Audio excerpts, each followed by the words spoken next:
देखिए, बहुत खुशी का दिन है, गर्व का दिन है। आज ही के दिन हमारा प्रेस की स्वतंत्रता मिली थी और आज़ादी मिली थी। इसमें अलग-अलग देशों में अलग-अलग था। लेकिन मेरा ये मानना है कि हमारा भारतीय प्रेस मीडिया जो है, चाहे वो इलेक्ट्रॉनिक मीडिया है, चाहे वो प्रिंट मीडिया है, विश्व में अपनी पहचान रखता है।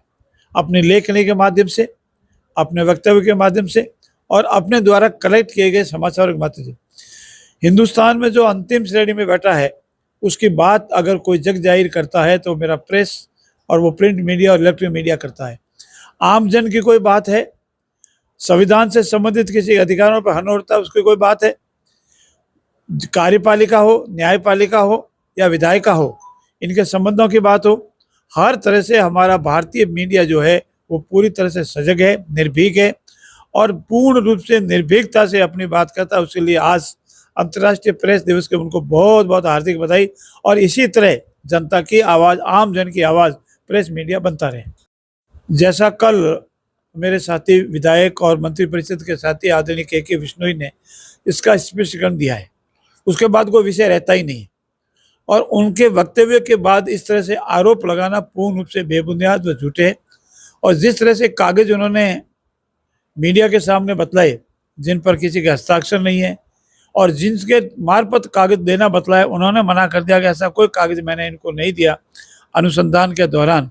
ऐसी स्थिति में मेरा निवेदन है कि बिना तथ्यों के किसी पर आरोप लगाना पूर्ण रूप से गलत है और मैं ऐसे निराधार तथ्यों की भर्त्सना करता हूँ। वर्तमान के परिप्रेक्ष्य में सबसे महत्वपूर्ण प्रश्न है, जनता के हित से जुड़ा हुआ है। पश्चिमी राजस्थान में और मारवाड़ में हीट वेव चल रही है। 43, 45, कल 46 तक टेम्परेचर चला गया था। आपको यहाँ देखें तो इतना नहीं लगता है, 43, 42 लगता है। और इस दौरान पेयजल की समस्या में किसी तरह का व्यवधान नहीं हो, नियमित जलापूर्ति हो। हमारे पास जो सीमित जल उपलब्ध है उसका कैसे सदुपयोग और अधिक से अधिक जनता के बीच में जावे।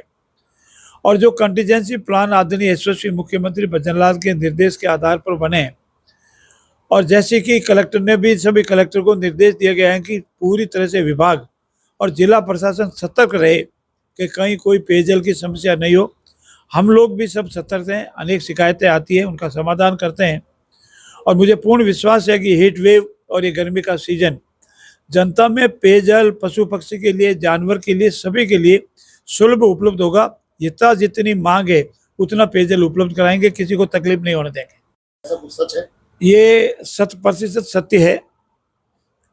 राजस्थान के इतिहास में, हिंदुस्तान का तो मुझे नहीं, राजस्थान के इतिहास में कोई मंत्री अपने ही विभाग में घोटाले में जेल गए, वही पहला उदाहरण है आदरणीय महेश जी जोशी।